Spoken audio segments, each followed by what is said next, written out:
Hey, welcome everybody. We'll get started here a few minutes with the Rivers Coalition meeting for November. We have quite a few members that haven't come in a while, and one of our things is to outreach to them. But please check with Mickey on your membership and your activity, and appreciate her and administering all that and getting all our kind of our login all set up. And if you're signing up, I see the sign up sheet going in across here. Make sure you indicate you're the member of the organization, delegate, and that kind of thing. So we'll get that started. We appreciate everybody coming out.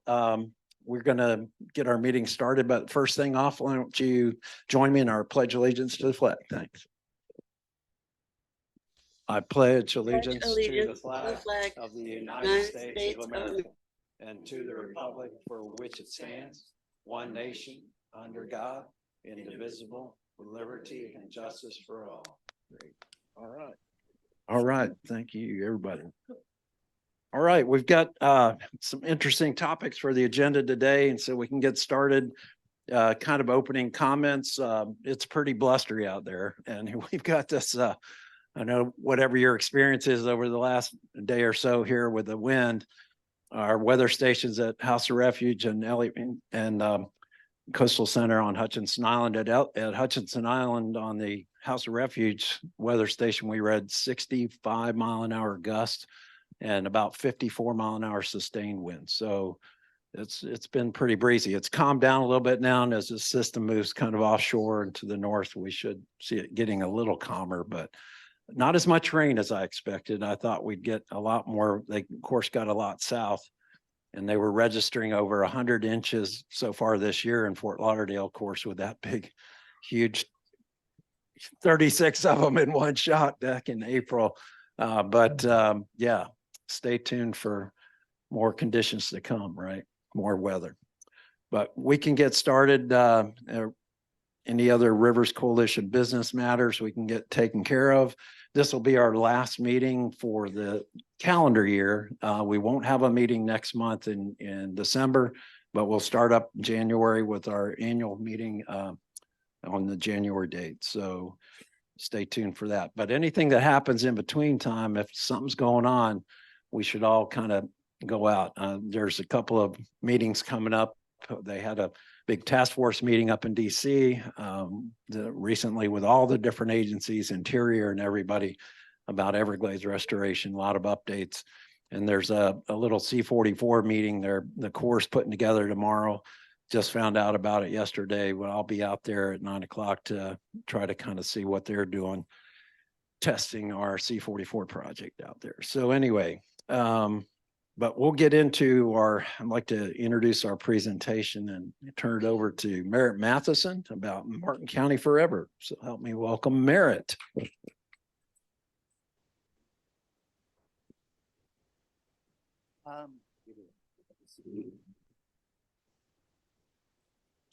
Check, mic drop. Hi, everyone. I'm Merritt Matheson, for those that don't know me. I'm here representing Martin County Forever. And I've got a couple board members with me. And if they could stand up, I've got Jim Snedeker and Lorraine Kaiser. They're part of this group and initiative as well. A little bit of short background about myself. I grew up in Palm City. My educational background is environmental biology. Spent a lot of time in my life outdoors. I was a charter fisherman with expertise on, informing people about the water. And for about a little over 4 years, I was heavily involved in the city of Stuart, mayor for roughly a year, and city commissioner for that part as well. And what I like to do in helping my community and helping the waterways, we all come to these meetings and we all want to do something. And I constantly leave these meetings thinking, how can we do more?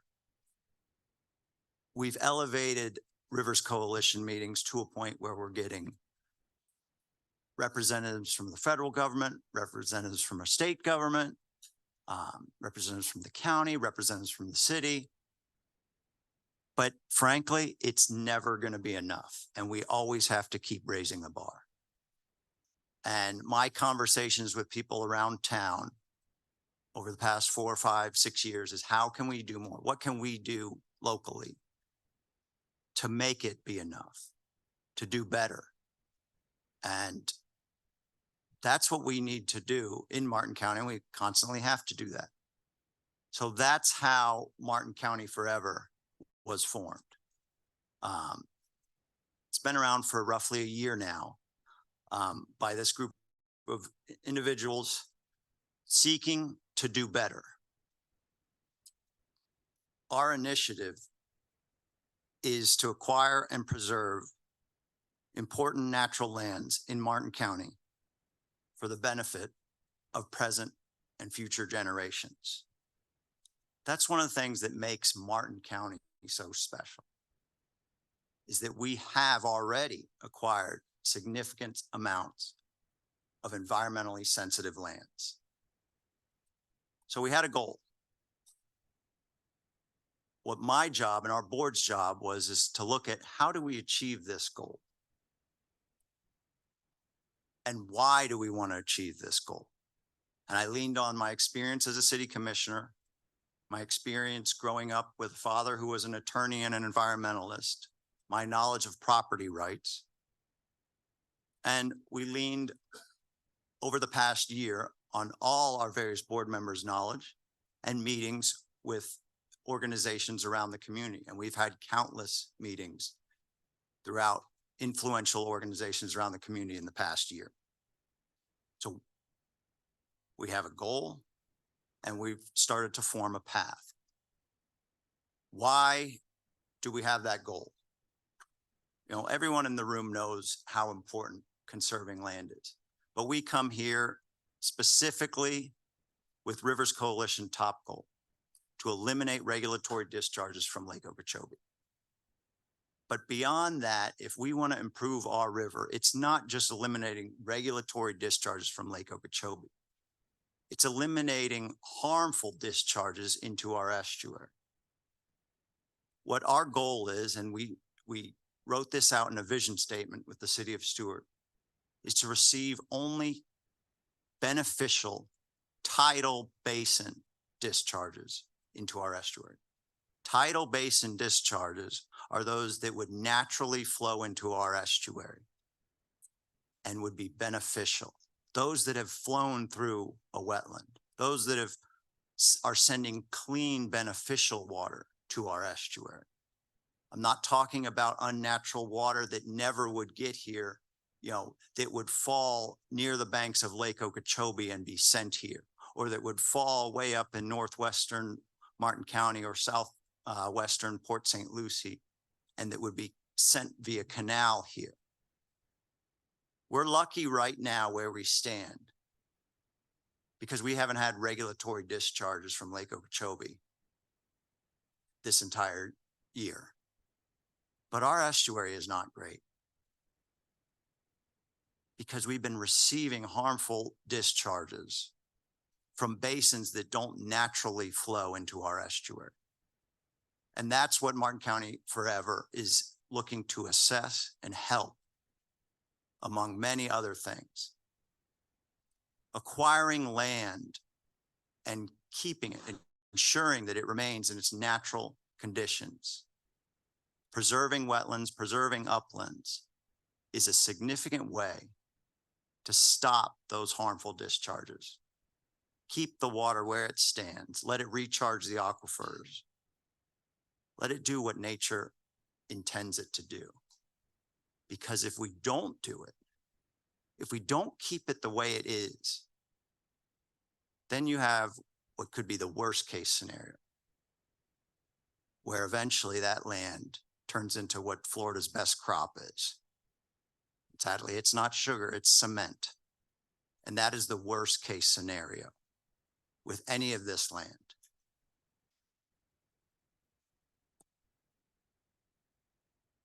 Next slide. Actually, go 2 more, please. There we go. I was born in Martin County. My parents moved up here from Miami. I feel thrilled about that. Because of some of the special things, it took me growing up in Martin County and moving away to realize how special it is. Does anyone here like to go to the beach? I do. I love to go when I can. I enjoy going to the beach and parking and getting out and walking to the beach and not having to pull my wallet out to park, not having to figure out a way to just get to the beach. I enjoy going to a boat ramp and not having to pay for it. I enjoy going out to Halpatioke or Alapata Flats and walking around and hiking with my kids. Those things sometimes you take for granted. Like I said, Martin County has a great track record. The reason we can do all that is because of Martin County's past land acquisition history. So many other areas in Florida, you want to go to the beach, you better have some cash in your wallet to pay, to park, to go use a beach. You want to go to the boat ramp and put your boat in, you better be part of a club to get into that private boat ramp. Not in Martin County. But we have to keep protecting that. That's not something that's just done by our predecessors that we can just take for granted. It never ends, and we have to continue to work on it. Next slide. Our predecessors did a lot of work. There are over 116,000 acres on Martin County's land acquisition map. 61% of that has already been acquired. But there's roughly 46,000 acres of land, specific land in Martin County, environmentally sensitive land, that we have to work to acquire, to keep it that way. Growth and people moving to Florida is inevitable. But that puts pressure on our already existing public land. That puts pressure on our waterways, our infrastructure. So we need to put pressure on continuing that push to acquire more environmentally sensitive land. Next slide. So we have a goal. We wanted to refine it to some target areas.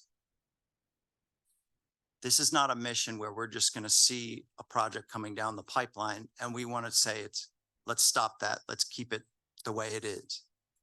This is a mission about seeking out the best land you can look to acquire. We've already worked with Martin County's land acquisition maps. And if I'm going to acquire land and ask the public to get behind me on something like this, well, then I'm going to want to make our dollar to acquire that land go as far as it possibly can.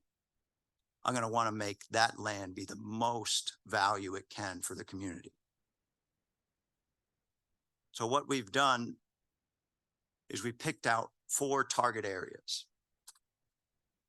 Those areas are all eligible for various types of state and federal grants, which if we're successful in getting this initiative passed, will leverage our local dollar significantly further than just an ordinary real estate deal.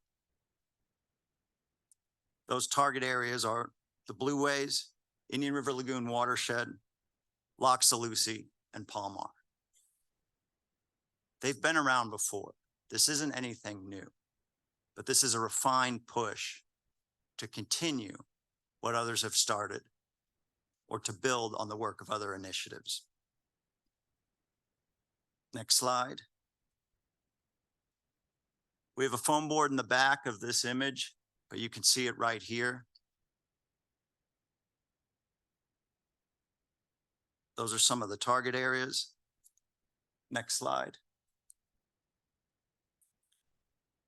The Blueways program. This is one of my favorites. This is what I was talking about some of the beaches that are public, the boat ramps. This is undeveloped parcels of land that you might drive by every day. that you might take for granted that someone else owns that property. And it's highly likely that they could push to develop that property. These are undeveloped parcels of land. The majority of them are in our urban services area that are along the waterfront.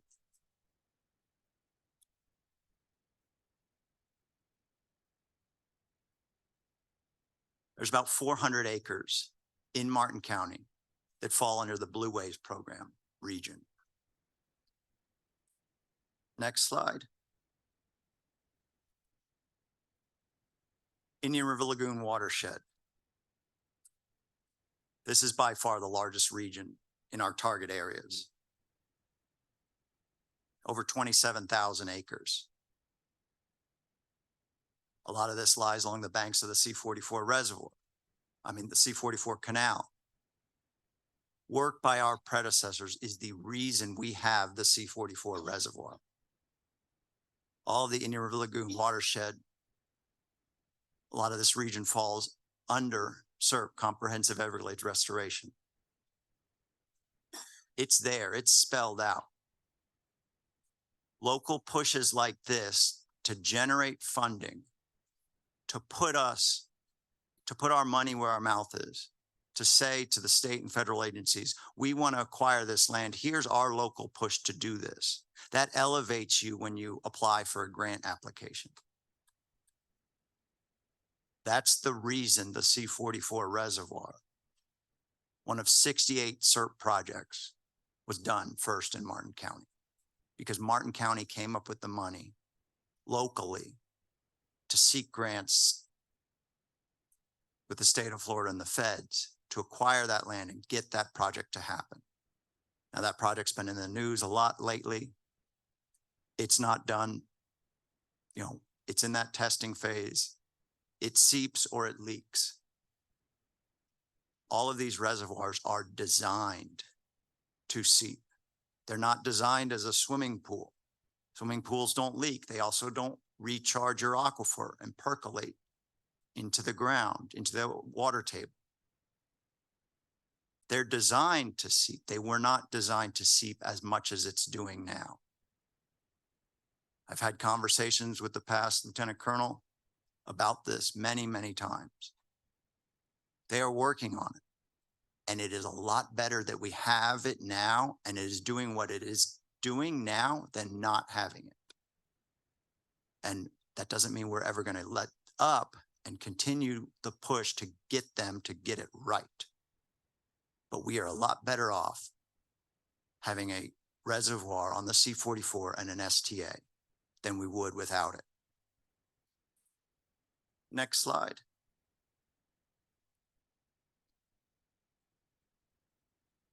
The Loxalucy headwaters. There's already a local initiative to acquire this land. We want to build on that initiative. This region has the potential to create a super park. Imagine a park from Jonathan Dickinson to Atlantic Ridge State Park. Imagine that wildlife corridor. The Loxalucy headwaters is just that. It contains the headwaters of the South Fork of the St. Lucie River and the Loxahatchee River. That's incredibly important to protect and preserve. And preserving land and connecting two major gems of parks in Martin County, connecting them, creating a wildlife corridor like that, the benefit of that for everyone cannot be understated. Next slide. Our last region of land that we're looking to preserve is Palmar. Next slide. Well, no, sorry, hold it there. Palmar has some of the highest quality wetlands in Martin County. Martin County's already done a tremendous job in acquiring a significant amount of that land. It also contains some of the headwaters of the Loxahatchee River. But I want you to take a look at all those green and yellow boxes in the region in Palmar. Here's the thing. Palmar is owned by a smart developer who's been parceling out some of those boxes and selling them off. Because in Florida, you have the right to access your land. And there's value in having a sliver of a parcel of land surrounded by some county-owned land, some state-owned land, beautiful wetlands that you can go. But if the only way you can access it is a four-wheel drive vehicle to get there, you're just degrading all that pristine land. All those green boxes already acquired. All those little yellow ones are not. Someone else owns them, and they have a right to go and seek out access to their property. Acquiring those and making that one solid green area is a way to save all of that land. Because right now, the way our laws are structured, all of that area is in jeopardy. So all the work that's already been done to acquire those green boxes is in jeopardy because it's not all acquired.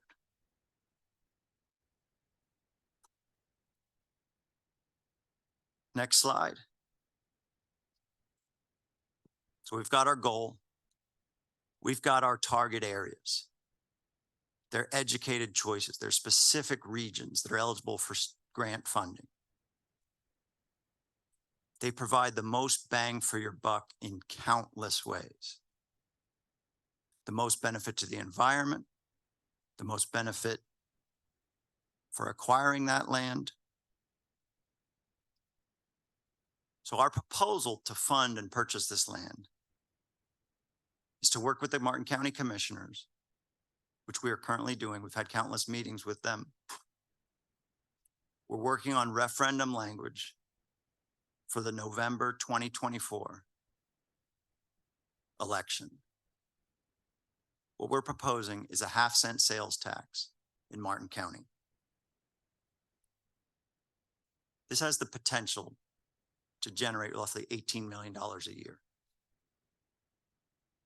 We're proposing a term of 10 years.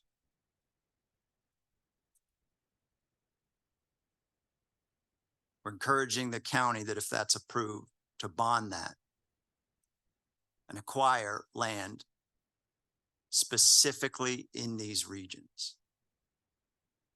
We are working with the county currently on draft referendum language. The drafts we have provided to Martin County, specifically outlining that when passed, this funding can only be used to acquire land within these regions for public access, environmental benefit, and infrastructure improvements only for low impact recreational uses. This is not something where they're going to go build a water park or something like that. But infrastructure has to be in the referendum language. By state law, that term infrastructure has to be there for such things as a parking lot and access to some of these public areas.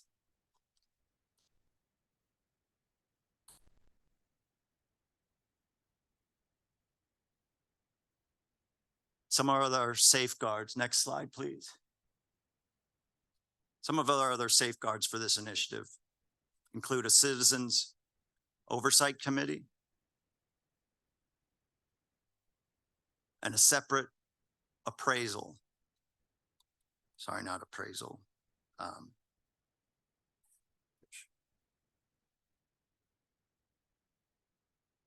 A separate appraisal by an independent auditing company, auditor.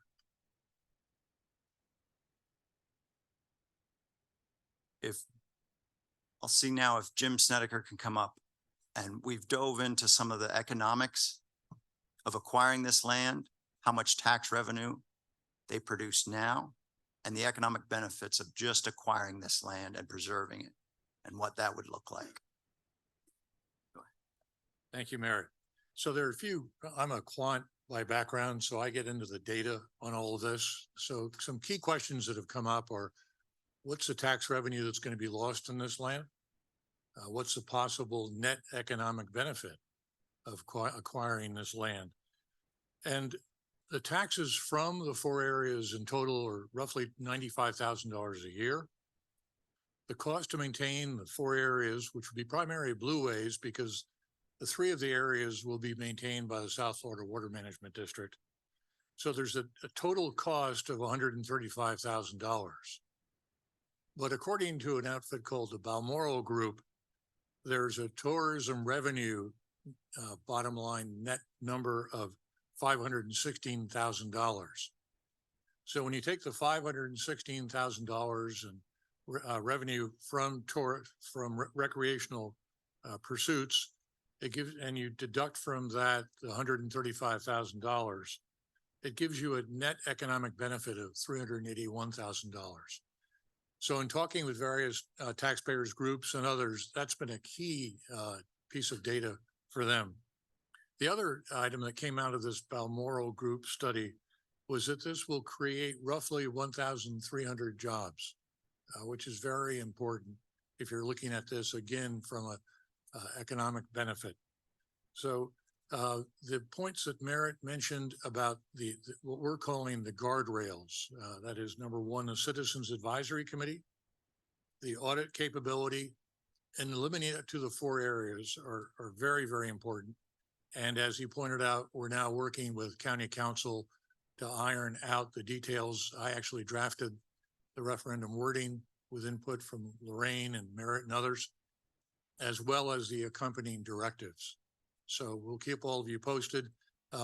What's going to take place is that in either late January or early February, the commissioners are going to vote as to whether or not they put this on the ballot. It's important to note, we're not asking them if they support it. We're asking them if they'll put it on the ballot and let the citizens decide.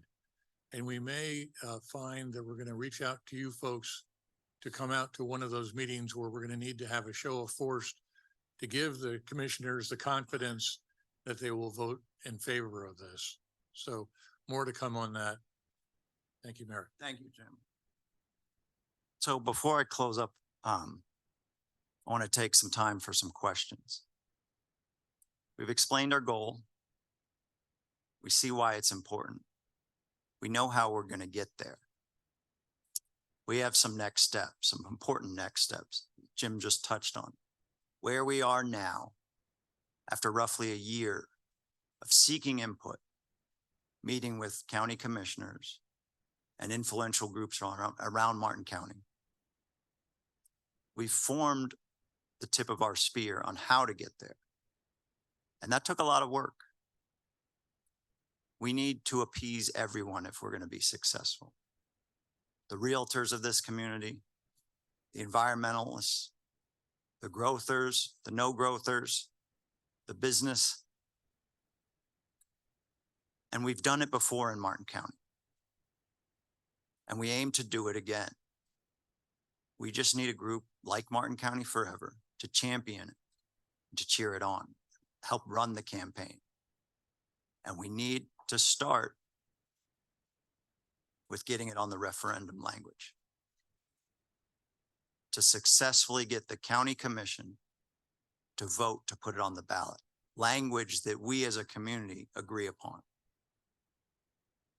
So does anyone have any questions? Yeah, it's about time. Let's take a few and then. Yes, thank you. And thank you very much for the presentation. It's very exciting.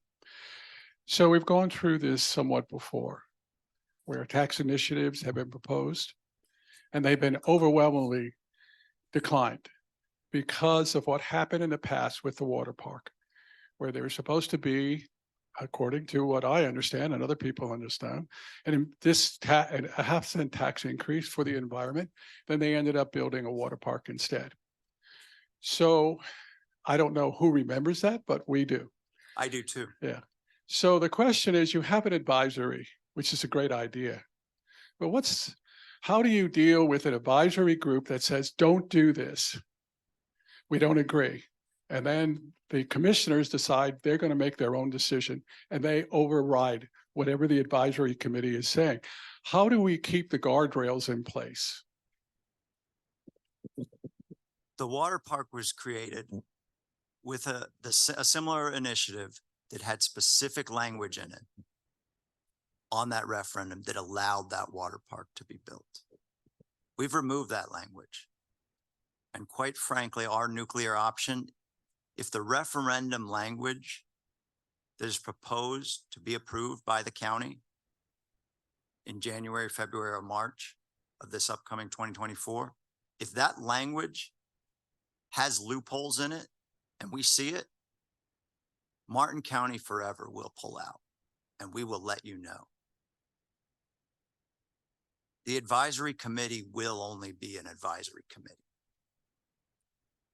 It will be a public meeting group susceptible to sunshine laws. But at the end of the day, we are not, anyone on that advisory committee is not going to be elected officials. That's how our system works. Our system works with the ultimate say of the voting at the ballot box. That's how it works. And we have to have some trust in this. Because I'd rather have all the land that last initiative in 2026 achieved. That initiative generated $27 million. And it was matched with $30 million of state and federal funding. And yes, we did get a water park. And some people go and enjoy that water park. And language was in there to allow that to happen. But we got tons of other land that made that initiative worthwhile. That was the last one that passed because all the other ones didn't have any group championing. And I would rather have that water park and Halpatioke and all the other land that was acquired with that initiative than have the trajectory of where we're going now. Martin County has two incredibly special things that keep it the way it is. Our 4-story height limit and the once rock solid protections of our urban services boundary. But nothing is forever, as we've seen in the past year or so. We need to fight to keep the protections we have. And the best way to do that is to acquire land and acquire it with a matching grant and have that matching grant have conditions in it, say from the South Florida Water Management District or a state agency that states that it has to be conservation land. So it's another layer of protection on top of just our 5 elected officials in the county.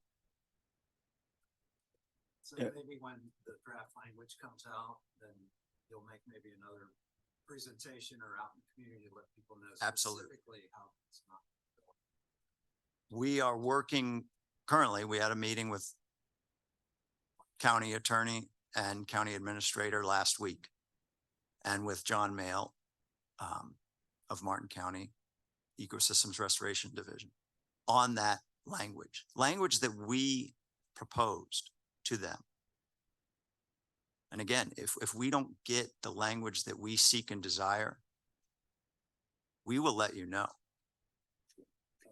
I got a Couple of questions, Jim, and then somebody else. Mayor, there's a sort of a competing interest happening right now, and that is the rural land use amendment. There are some of these properties that are shared.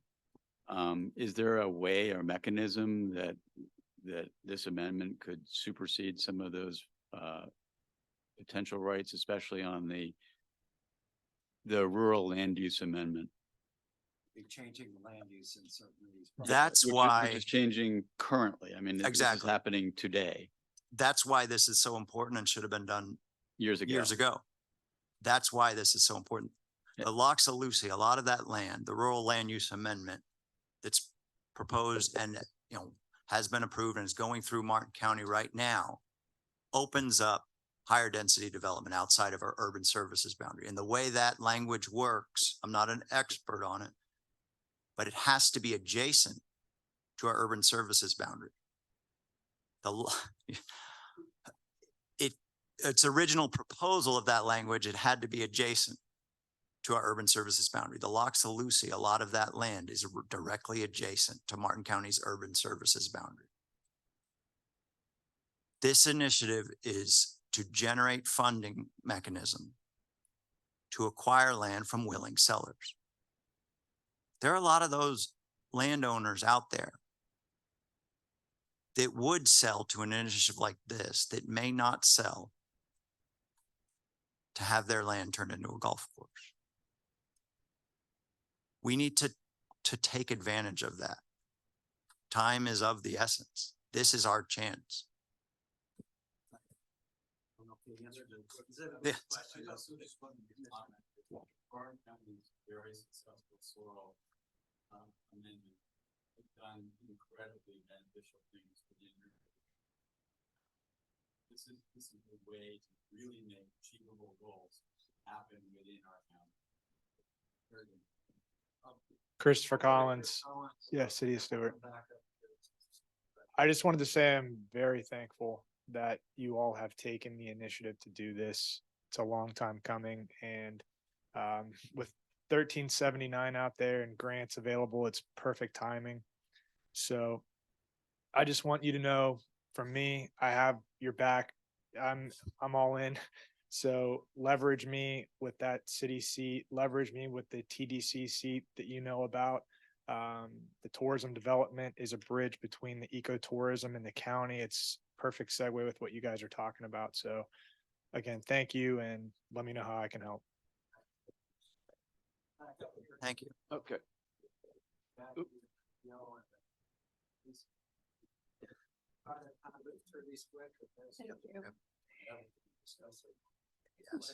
Merrick, can you please just talk about why these lands are eligible for state funding? What makes them eligible for state funding? So various ones would seek, Indian River Lagoon South is spelled out in the Comprehensive Everglades Restoration Plan, SERP. The Blue Ways program funding could be sought, depending on what you're doing with it, through Florida Inland Navigation District, FIND, such things as public access to a waterfront, a boat ramp, public access to the beaches. Then you have State Parks program with Loxalucy, which connects to Jonathan Dickinson and Atlantic Ridge Park. There's not just any one specific grant that would be sought. The reason we chose these large regions is to keep an open marketplace in Martin County's desires. If you limit it to one region, the odds of that landowner increasing the prices go significantly up. Oh, the Martin County just passed an initiative and they want to buy mine and my neighbor's property, and that's it. Well, the price just went up. That's why we have picked an area of over 46,000 acres, but all of that land is beneficial and all of it is eligible for various grants of different opportunities.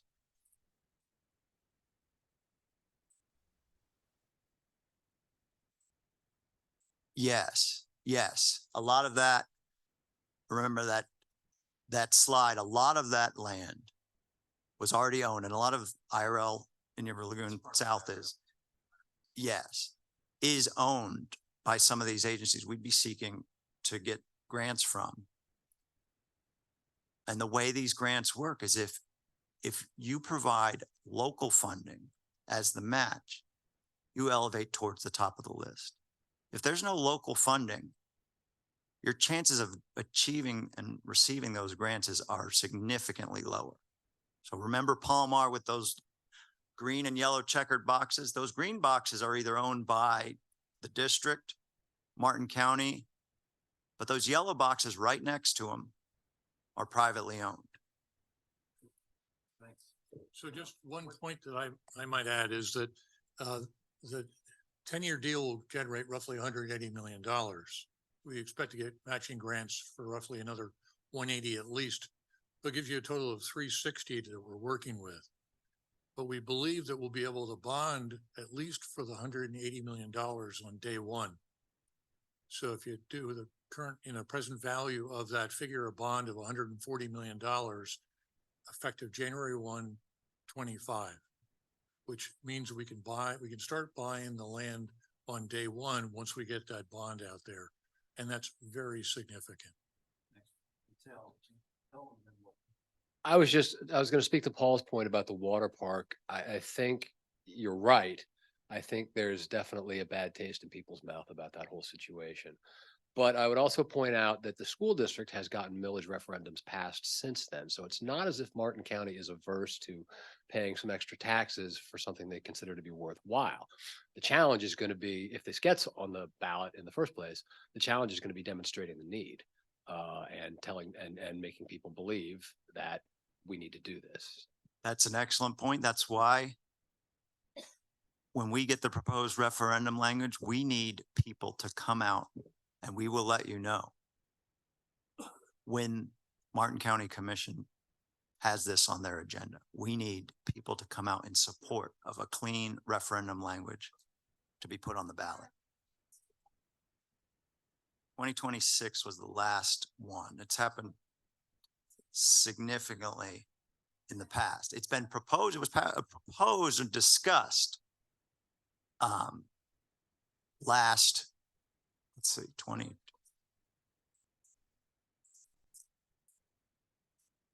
Yes.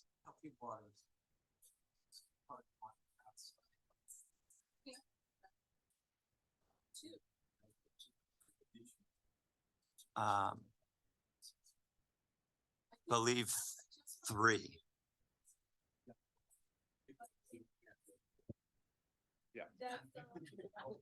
You know, in reference to what Gil brought up, history repeats itself. Martin County has shown interest in doing this before and will do it again. Yes. And so I think it's good to, for sure, talk about when they've been done before, that language from before, and who was part of it before, because I know it's a lot of people that we loved, like Mrs. Herchella and others. Exactly. And I think city commissioners need to be really outspoken on this with the advertising and getting it out there. I mean, I agree with Gil. We can really do a lot of great things by saying that we're all behind this. You know, if it's to do videos or whatever that we can do to put it on all the social media and everything. I didn't mean to jump in there. Go to. Exactly. This right now, we are in an education initiative. We eventually will evolve into a campaign mode for this initiative.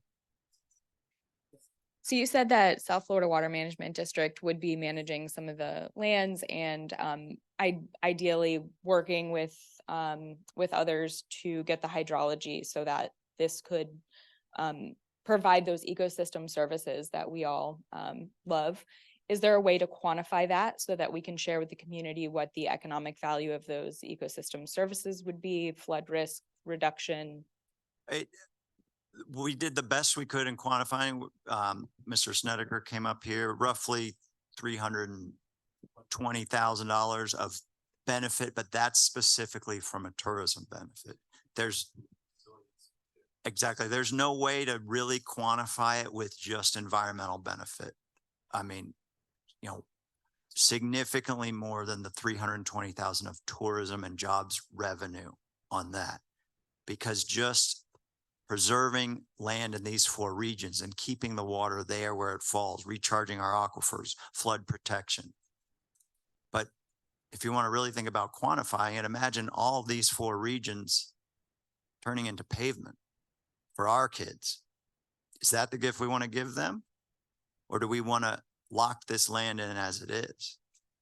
I do think it's a good question, and maybe you can iterate it in your benefits explanation of benefits, that there are all those that you just mentioned about flood protection, for recharge, wildlife protection. Yeah. You know, wildlife corridors. Please mention those in the benefits, even though they're not quantifiable, perhaps that change they're water related resources that we Exactly. look to restore. Mhm. I would like to propose that we vote on a resolution to support this project as long as the wording says low intensity recreation only. I second that. We have low impact recreation in the ordinance that would back up this. We removed language that allowed for a larger park that was in the 2006 ordinance that passed. Would a toll road be nowhere but prohibited? I hope not, not. Okay. We haven't finalized the ordinance language right now. In a referendum like this, there's a 75-word maximum that the voters would see. In that, required by state law is infrastructure. Infrastructure can mean a parking lot, or infrastructure could mean, you know, a building and sewer lines. The backing up that referendum language is the ordinance, where everything will be spelled out about what that land can be used for low impact recreational access, and limiting it to the 4 regions of land Yeah, that we thanks. specified. Since the motion you're trying to make and second, it was trying to say specific to the language has to have this or that, or not have this or that in it.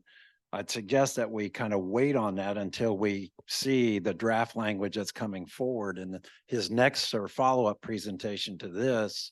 And then we, as a coalition, maybe take active steps to say we want to support that, or we don't, or we want the language to change specifically.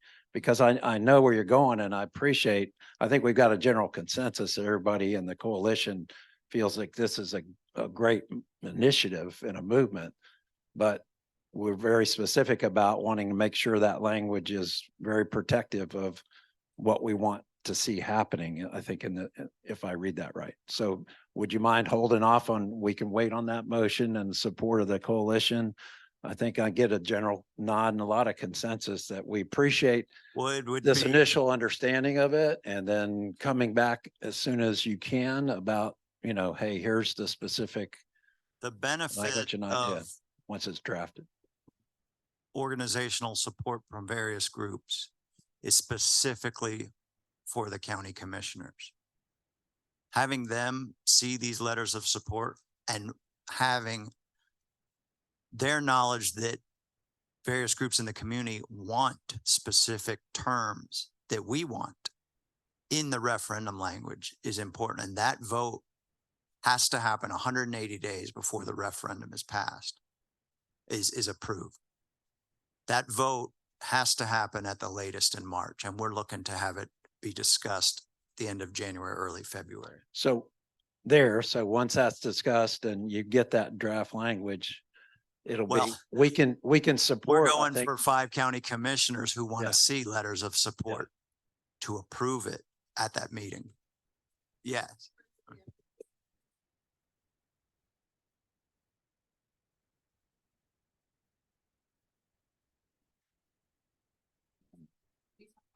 Indian River Keeper has also. Well, Florida Oceanographic has too. I mean, there are other organizations who have kind of in concept of the initiative or supported the initiative idea. We need Obviously it's that- going to be contingent upon if there's Exactly. specific language that comes out. There was also a question on how it would get funded. I mean, and now they're narrowing down on the funding source being the 0.5-cent sales tax over a 10-year bonded.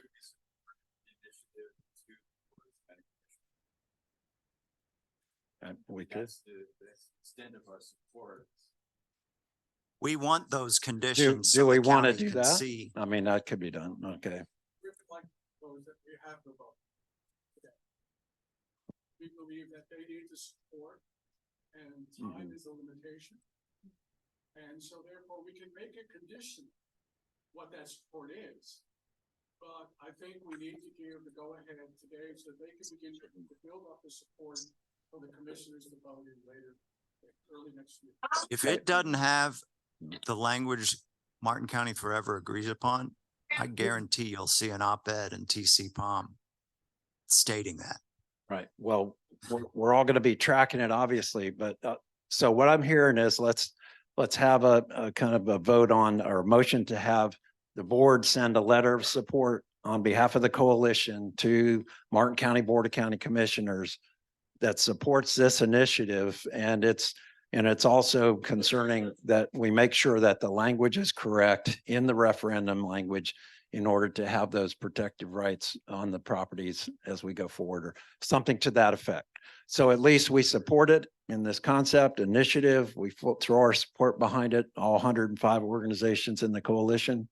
Do I hear that kind of okay? I see nods heads. All in favor, say aye. All members, any opposed?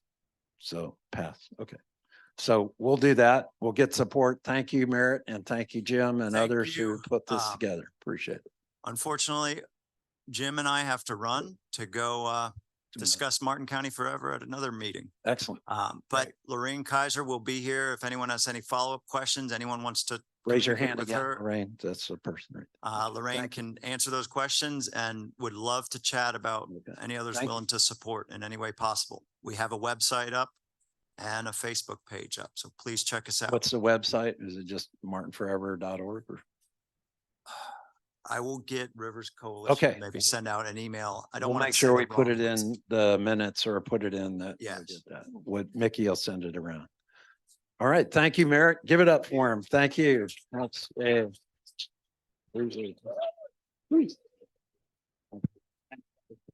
all right.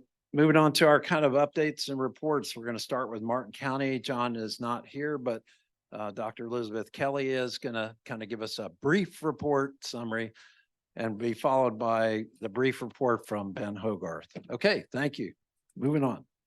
Hi, everyone. I just wanted to give you a quick water quality update. We do have the periodic scientist calls with South Florida Water Management District. We just had one recently. They are looking at doing the same dry season plan as last year, basically, which is that they do want to look at that very high lake level and see what they can do with it, how they can send it out. So far, there is currently no plan to send it out our direction. It's supposed to all be going out to the west. So seems to be the way we would imagine we'd like it to be. Currently, the level is below 16. Now, obviously, with the rain that we've been having, this is what tells us we need to keep our eye on the rain and on the weather. Depending, we could have a very wet, dry season. So with that, we now adjusted their season. They're saying the calls are now going to a month. So they're seeing it all as kind of wrapped up, adjusting, moving forward to dry season. So we will meet again in 1 month. There are currently no harmful algal blooms or anything like that. Basically, they are hopefully phasing into LOSUM as we leave dry season. We leave wet season, moving into dry season. We hope that's true. I guess the only other thing, like I said, besides telling you that things are they're considering watching wet season, watching it slow down, transitioning into dry season. But the only thing I kind of wanted to add is that we also work with the IRL NEP. I did recently attend the management board for that. And as we work with them, they bring up grant opportunities. So we're currently trying to work with them, as always, for water quality studies. We do have an idea for land use and water quality studies coming together. So we're hoping to move forward with that as the county moves forward with some of our ideas and studies. So what was presented here, I mean, it's interesting that it would tie into that pretty well. So we are looking for land use studies, water quality, how that all connects. And obviously I can say only what I can say, but that's my update for now. Elizabeth Kelly. Elizabeth Kelly. Yep. She's an awesome environmental program coordinator. Definitely. All right. All right. Thank you. So Ben Hogarth, you got a city update? Real brief. Great. Thanks. Just two things. One is we just completed our comments for the amicus brief for the Everglades Law Center. So I spoke with Lisa this morning. We're going to be a party to that. So look forward to that in the District Court of Appeals as that moves forward. The second thing is more to do with I guess the timing of the dry season. So we had a meeting with, the Army Corps. I don't remember if you were on it, Mark. I think you were. The last couple of meetings we had, we talked about a dry season strategy. Right now, we have about a couple of months of early dry season just because of the El Nino and the timing. So something to keep in mind, any kind of advocacy comments that you make to the Army Corps, the East Coast, the West Coast, and even the center of the state are kind of all in agreement that we need to try and get as much water out of the lake as we can through beneficial releases in the next couple of months. Our fear, of course, is that come January, December, you're going to see a lot more rainfall, more periodic rainfall. That's going to hurt the amount of water we can get out of the lake, and the speed at which we can get it out of the lake. So anyone who's concerned about recession rates probably doesn't need to be as concerned this year. But what we should be concerned about is getting that lake lower in preparation for next June. So that's just something to kind of keep in mind. As for the presentation today, what I can say is that I can't speak on behalf of the city commission. They haven't kind of taken a position on this yet. Obviously, it's very appealing for obvious reasons. Unfortunately, the Florida legislature in the last couple of years have kind of tied the hands of local governments. In the past, you might have seen the counties or cities sending out mailers to voters referring to a referenda, whether it was a infrastructure sales surtax or surtax of any kind, saying, vote yes for this reason. We're not allowed to do that anymore. So I want to be very clear. If you don't see mailers from the cities or the counties, it's not because we don't inherently support something. We're just not actually allowed to do it anymore. I believe we still can pass resolutions. So we just have to navigate it a different way. But I just wanted to put that out there as a public disclaimer. So that's all. Excellent. Thank you, Ben. Appreciate it.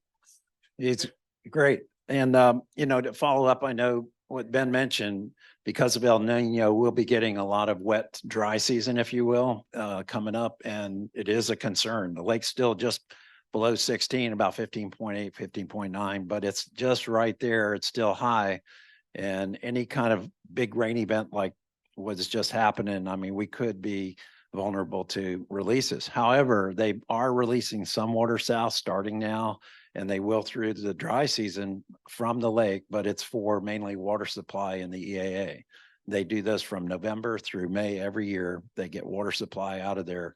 But going south through the SDAs and into that, we'll get Todd to boot up here soon, but it's like basically the EA, the water conservation area 3A, particularly south of the EA, has been flooded, as you might have heard, that came up at the district meetings recently, but it got so flooded that they had to, have some emergency deviations they requested from the Corps to allow the S12s and others under Tamiami Trail to let loose that water, which they have, and they've gotten that scheduled down so it's not drowning tree islands and causing a lot of environmental damage in the water conservation area 3A, which is remnant Everglades. So what we need to do is make sure that they dumped about 900 million acre feet from the EAA basin since May into, basically into that through the STAs and into the watershed. That plus the rainfall has just risen that up tremendously. So they're trying to get that capacity down. So in case there were a need to let water go, they could put it south. But every time they've been talking about putting it south, there's been no capacity. So, but we're going to keep an eye on it because there's a lot coming up. And nobody here from the district, I understand. Governing board member Cheryl Meads was here in the past couple of meetings. I'm sorry I missed her, but Jackie, would you, even though our Jackie is not a governing board member, but she attends along with Gil and others. We attend district meetings. The last meeting was November 9th. And upon that meeting, there came up, the discussion items were mainly, it was held up in Ocala area in Orlando area, but basically there were two discussion items. One was about reservations down in Lake Worth and everything that the district has along canal areas. And then the other was about alternative water supply. But there was nothing else major critical on this district governing board meeting coming up. The next meeting will be in coming up in November 14th. So December 14th. So they'll have one more meeting here before the end of the year. Don't know what's going to be on that agenda, but it'll probably be back here in Palm Beach. Anything else about the district that we need to bring up? Other state agencies, I know the Corps of Engineers Major Bell was here, I guess, in the previous, who's taking Lieutenant Colonel Polk's place as kind of the Corps of Engineers regional representative. And he wasn't here, probably a lot of the Corps officials. Oh, somebody's here from the Corps. Excellent. Come on up. Sorry, I neglected to meet you. The new guy. The new guy. Okay. Jeff Prater. Jeff, Mark Perry, nice Yeah. to meet you. So 3 weeks with the Army Corps of Engineers. Jeff Prater, I'm Public Affairs Specialist with the Jacksonville District down the Palm Beach Gardens office. And so Major Bell got a quick introduction. I'll take this chance to give you a little quick introduction. I'm a retired Navy surface warfare officer, retired from the Naval Surface Warfare Center in Panama City, Florida. And then came on public affairs there. I was there for 13 years and then got the chance to go up to Newport, Rhode Island with the Naval Undersea Warfare Center. Native Floridian. My wife is from Stewart. I'm now from Stewart. All right.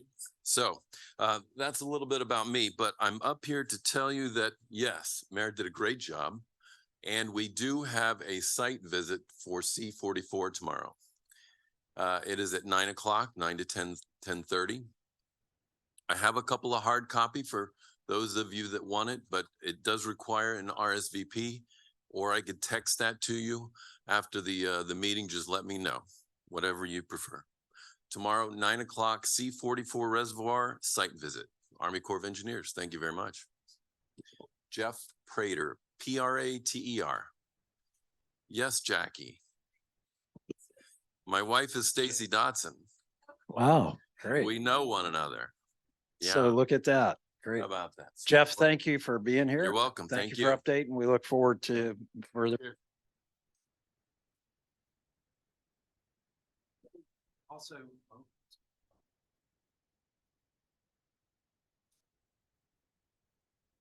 Dead Mike.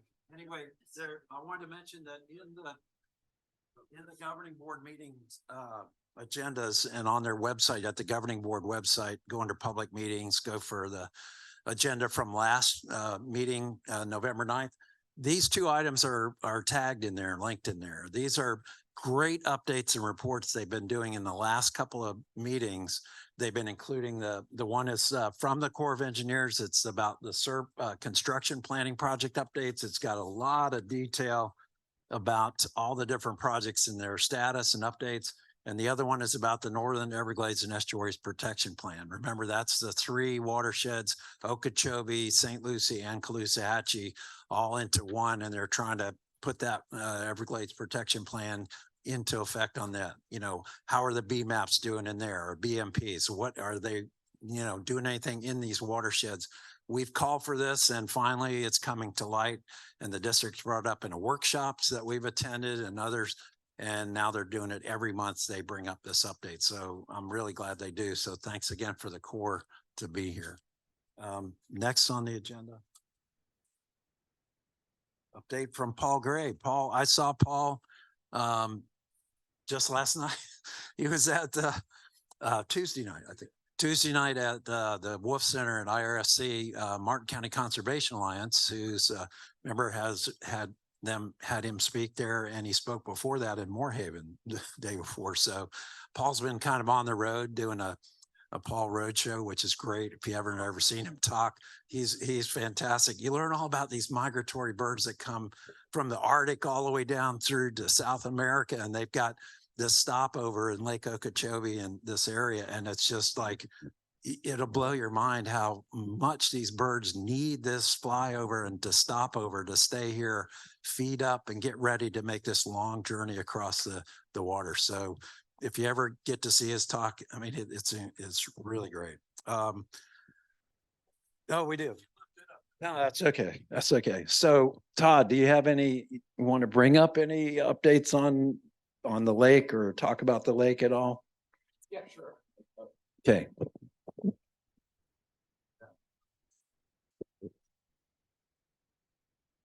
Oh, get a share screen. I often will pull up some pages as people are speaking, just to kind of illustrate some of the stuff that was talked about. Yeah, my computer rebooted, so you gotta make me a host again. You got it? All right. Sure. Yeah. Am I up on the wall yet? I'm on Zoom.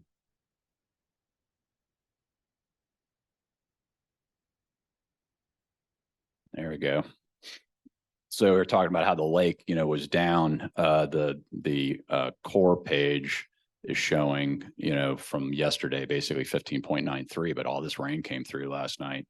So this was actually above 16 feet for a little bit during the meeting today. This is, it's live, so it kind of bounces around. So my call is that it's going to go above 16 feet in the next 2 days, because we had net outflows there for a little while. And like Mark was saying, then I'll show you a map here in a second. There was a lot of water going south into the EAA for irrigation, and water leaving the lake. And now this, you can't really see it on the screen, but there's a little number up there that has the net inflows. So the net inflows right now are 3,200 CFS. That's about 1/100 of a foot a day. So in a couple of days, we'll probably be above 16 feet again. This is what I hope to get public soon, that I've been working on for about 3 months now, a new page on my website. But I was just going to use that to show that, if I can get all this Zoom stuff out of the way on my screen. So like, this is a live flow map that kind of shows you, and all these arrows just got really big last night. These are all small arrows, but that shows you all the rainfall that's been coming in. And so these little arrows down here have turned off. There was a lot going into the EAA, but now you see water coming in from the north through the Kissimmee Valley. So, Kissimmee's got 1,500 CFS coming in. And then down south. But this arrow right here is the pink arrow, the pink outlined arrow is treatment inflows. So right now, at roughly 10 o'clock this morning, 4,600 CFS going into all the STAs. And so that's all the water that, here we've been irrigating the EAA while it was dry. Now it's raining. Now they're unloading the EAA into the STAs, and significant water going south into the WCAs. But the East Coast down there with all that rain is dumping to the coast. I had the rainfall page up here. So that's the rainfall page, just to show you how they're getting a lot of rain down there in Dade County. So that's why all those arrows are so big. And then when Merritt was talking, he was talking about how their desire to not have any,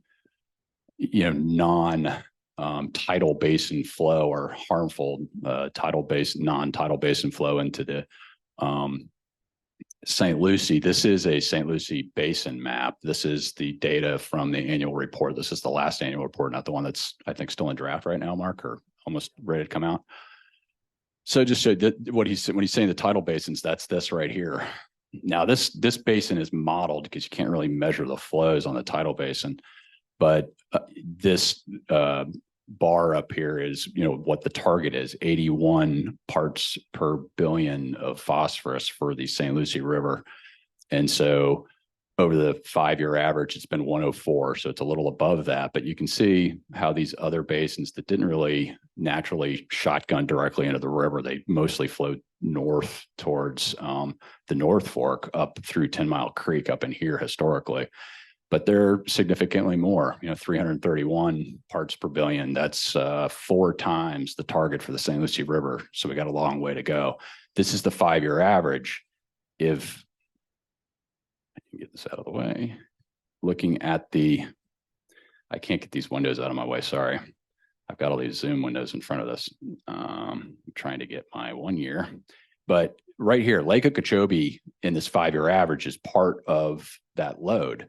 So you click on that, 209, Lake Okeechobee's at 209. So Lake Okeechobee's 2.5 times above the target for phosphorus.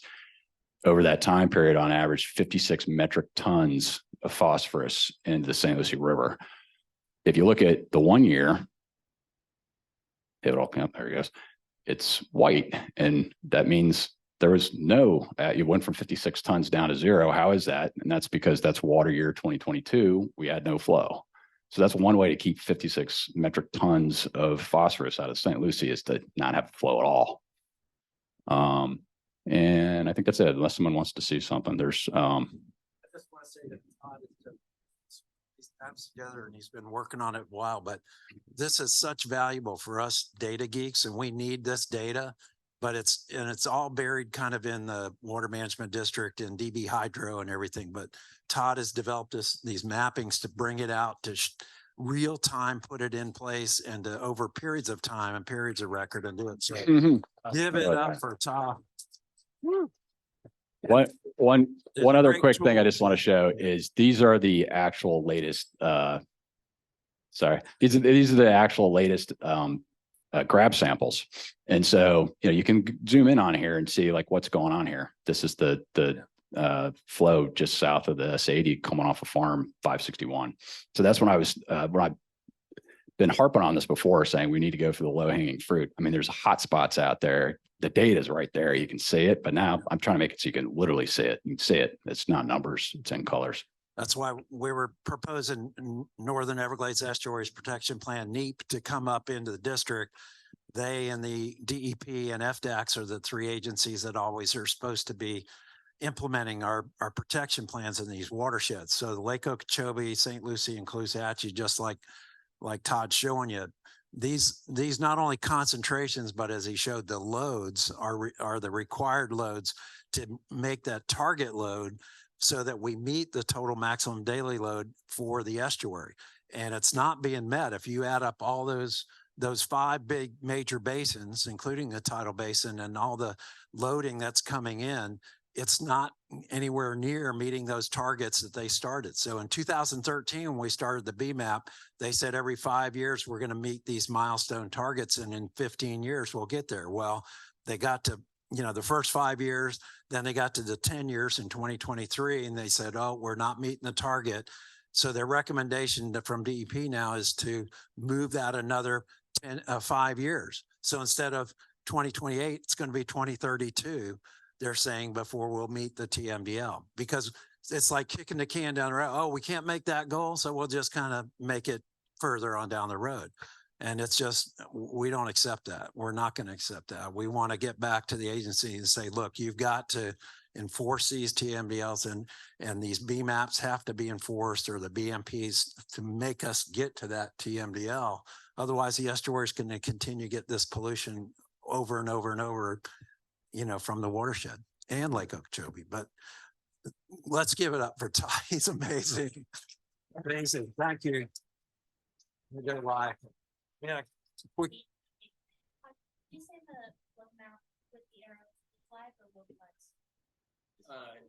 Yeah, I mean, the page, the link to that page is not on my website yet because it doesn't update automatically. So like before I left the office, I pushed a button. And so eventually I get it to a real update, but also I have to speak to people that know this stuff. I really don't know it because I'll say it now. With all the, part of this project is to get colors on the map because that makes sense to most people. Red means bad. A lot of these watersheds don't have targets, as you guys know. So to make a color, I need to make a target. So for example, if there is no nitrogen target for Lake Okeechobee, the experts need to tell me what, 1,500, what's the number? Because then I'll set that color. So I need to make those colors. So once I get the colors done, once we make up our own targets for water bodies that don't have targets for certain things, we'll get the colors done and then we'll get it to update by itself, and then anybody can go on there and look at it. But yeah, it'll be live. It's basically live flows. And I didn't zoom in. You can zoom all the way down to every single flow gate everywhere in the whole watershed. Zoom it in. Yeah. A month ago. I don't know. It's Thanksgiving, so I'm a Yes, little he has to go sidetracked. to regular day job. I wanted to get it done this week. Yeah, Todd- has a day Todd job. does have another job, so. But it is truly amazing because you can dig right down into it. But what Todd's talking about is they've set the TMDLs for St. Lucie, for instance, for nitrogen and phosphorus. But for the lake, it's mainly the lake watershed is phosphorus. They don't have a set for nitrogen, but we want to find out what that target should be. And then also for the Caloosahatchee Basin, the target there is for nitrogen, but they don't have one for phosphorus. We'd like to set that so that he can plug all this in. They're collecting the data. We know the district is amazing at collecting all these data. I mean, they have over 300 monitoring stations just for Okeechobee watershed alone. I mean, they are collecting data monthly, periodically, and it all can get loaded in just like he's doing here. So it's amazing to track them real time like this and get that going. So appreciate it. Gil, we're going to go to Gil and others for a legislative update. We're going to start that. Committee meetings already started and session is going to start in January. They have. Nonetheless, there just is not a whole lot out there yet. It's been kind of quiet. The special sessions have been devoted to things like Israel, that sort of thing. There've been a few issues passed, but nothing really that would make a blip on our radar screen in terms of discharges. Of course, we expect that to change. Next meeting in January, the next board meeting, I'll be presenting, and I think we'll be in the thick of it by then. We are expecting a bill to be coming down the pike, probably relatively soon, having to do with fertilizer. I think I've talked about this before, the fact that there was a study or is a study being done by IFAS, which is expected to show that urban fertilizer ordinances like Martin County has that have summertime blackout periods are not effective. If the IFAS study comes back and says that, we expect this legislation is going to try to preempt local authority to pass such an ordinance. And the question is going to be, well, that would prevent counties and municipalities from passing similar ordinances in the future. Would it be retroactive? In other words, would it scuttle Martin County's existing ordinance? So we're talking about nitrogen and phosphorus in the water. You want more nitrogen and phosphorus in the water? Let's get rid of the ordinances with the summer blackout period. So that's coming. It's just a question of when we're going to see it. We're also expecting we're going to see legislation having to do with agricultural fertilizer use, which is going to boost agricultural fertilizer use. We got some big issues that are coming down the pike this year. Nothing's been filed yet. We're keeping an eye on it. And like I said, when I present at the January meeting, unfortunately, I'm sure I'll have some details. Yes.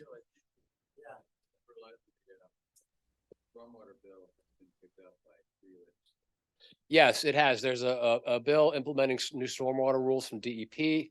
It's going to be an improvement as long as it doesn't get amended or changed. So that's going to be coming something to expect. Yeah, it has.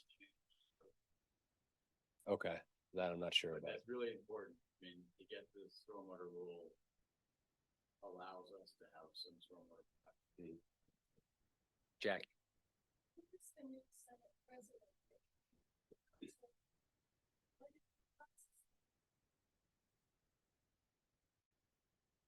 Passidomo remains the Senate president for this session.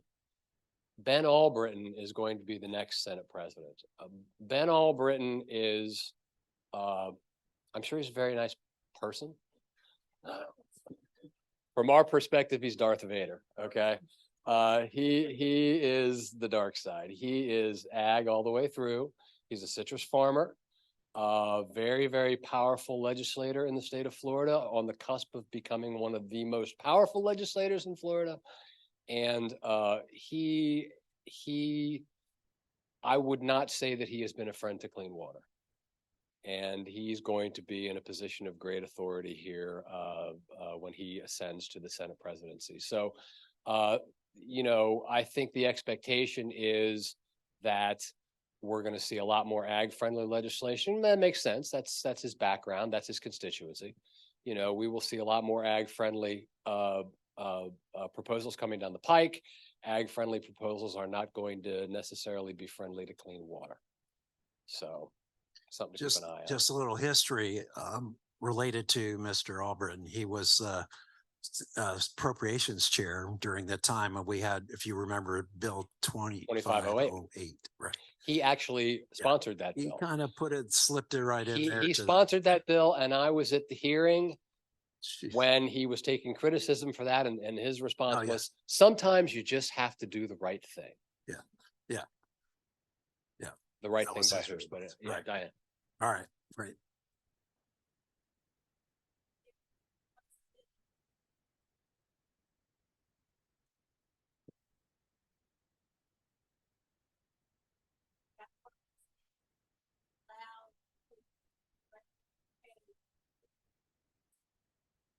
I have not seen that bill filed yet. Okay. Yep. Okay.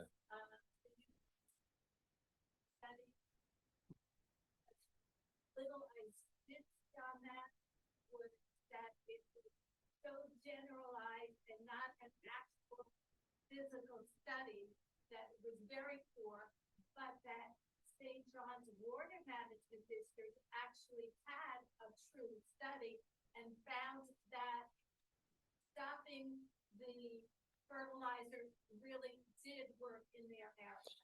There is literature out there that says that, yes. The IFAS study that's being done that is going to provide the basis for this legislation is simply a review of existing studies. It is not an exhaustive study in and of itself. I think they allocated, what was it, $250,000 or $500,000 for it. So right, exactly. So it's not an exhaustive study by any measure. It's going to go out there and look at the existing literature, and they already have some existing literature, which I've seen, which you could argue is very, very flawed. So they're going to be basing this study on existing flawed literature. The conclusion is likely to be flawed, and that's going to be the basis for this legislation. So, right. Yes. It's good. Yeah. Good point. But as Diane kind of points out, it's up to all of us to kind of keep track. And then if we see something coming up or through the state legislature, during the next couple of weeks, even though we don't have a meeting coming up or anything, get it to Gil, or let's make everybody aware of it. And if Gil finds something coming up in a committee or some hearing coming up or a bad bill coming up or something that we need to jump on and take a position on, then let's do that. We're tracking these bills. Keep Friends of the Everglades is going to be publishing online legislative tracker this year, as we did last year, where we're going to have links to the bills and an explainer for all of it, that sort of thing. So yeah, stay tuned. Okay. Yes, River Kids with Nick Mater, Casey Niffen, and Kelly Doré. Come on up, stand up.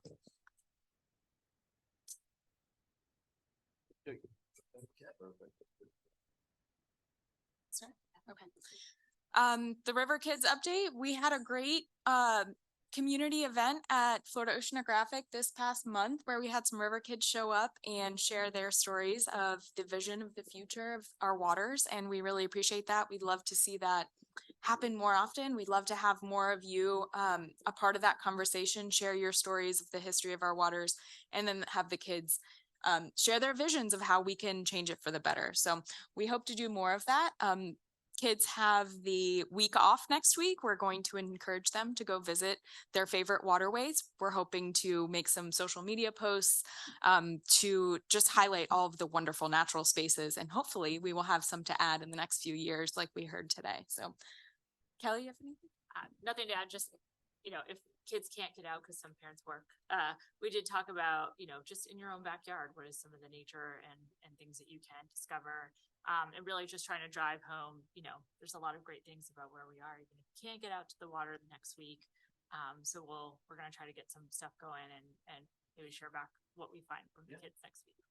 And it was excellent. I want to thank Jackie also and myself. We participated in that conversation, community conversations that was really effective, of listening to stories, not only from the young people, but the adults in the room too. And we broke out into smaller groups, had these great discussions and great stories. And that's a really great way to talk about our waters and what's going on. So thank you for putting that together. If you haven't heard Todd's osprey story, that was the one that impacted me most. So ask him about it after the meeting. It was really inspiring. Todd's osprey story. Great. Thank you. Thank you so much. Woohoo. Woo. Great.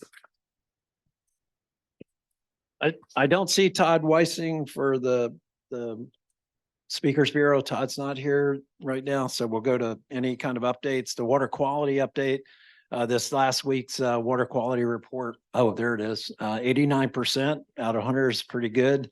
Again, because of no discharges, no major runoff events, but we're still plagued by, major rainfall events that run down these canals and into the waterway. So remember that there's still an effect there. Todd, you have any other updates? Seagrass, any kind of observations?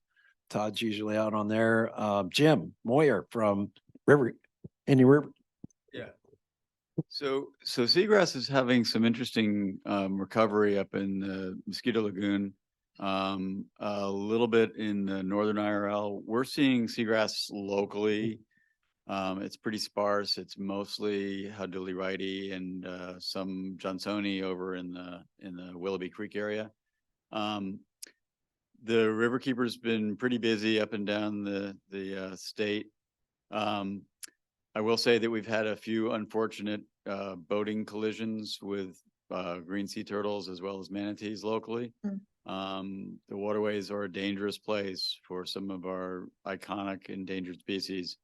And the area, unfortunately, the area, around the crossroads and back toward Manatee Pocket is really dangerous. It's also having some negative effects on the seagrasses there. We don't have enough root systems in the soils to hold them fast. And so all of the energy in the wakes is pretty disruptive. It gets a little bit better over by the sandbar. The area right on the south side of the crossroads is improving. The Twin Rivers Park is doing pretty well. In fact, I think there may be some difficulty in doing some shoreline restoration projects because of seagrass recovery.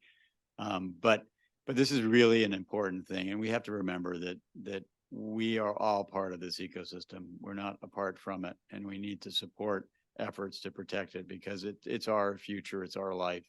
And I will tell you that Martin County has some of the greatest water and the greatest kids in the planet, and both are worth supporting. So thank you very much, and happy Thanksgiving. Thanks, Jim. Yeah, it's been great. Seagrass is, we're doing some seagrass restoration through FOS. We've got a lot of volunteers that have helped weave them into fiber mats and do some plantings. And there's some that have been successful and some not so successful. And we got to continue to research and understand that whole system and how we can better do that. We're down to member comments and announcements. For any member having a comment or announcement? Yes, sir, Joe. Okay, question for Jim. What is the speed limit for boats on the intercoastal? 25 miles an hour, unless you're in a management zone. Okay. So And That's true. That's not true of the entire intercoastal waterway. That's true. okay. And how did It's in 30. I can't imagine. crazy? Go ahead. The only reason I'm asking is I have a small sailboat, Right. 22 footer, and that's the only place I can go. Yep. And they go flying by me. Oh, yeah. Yeah, they And, will. I'm going like this. They also are often not in the channel, which is the biggest problem. Right. And not knowing which side to be on and, Rules of the road are certainly a big Yeah. issue, but okay. I think this is where regulation, we really need to have regulation and enforce it. And I think unfortunately, that's sort of the saddest part of Florida's deregulated society is that we just simply don't enforce the regulations, both environmental and legal, on ourselves. And that's on us. They've been very, very busy. Yeah, the Marine Yeah, there was Department a is rescue extremely just busy. There's recently, a yeah. rescue, there's been, Yeah, all kinds of stuff. swimmers off the beach. Yeah. They've been extremely busy. It's- They had a yeah. sinking yesterday. But you bring up a good point, in that area in the crossroads particularly, and right outside Manatee Pocket is such a dangerous area because there is no speed zone, and they should have slow zones in that whole area to get out of that congestion. There's so much congestion there and people trying to go all different ways. It's as bad as Confusion Corners sometimes. I'll tell you, it's like, and there's no roundabout there. There's nothing to guide or direct people other than the channel. And you've got all size boats, like your boat, sailboats, big boats, small boats, and trying to navigate through there's a hazard. It's a real danger. They ought to address that. And I don't know whether it's Coast Guard, sheriffs, or FWC. Somebody has to enforce speed limits. I don't know. Stay tuned for local government. Thank you. Have a great holiday. Hey, Paul. I was going.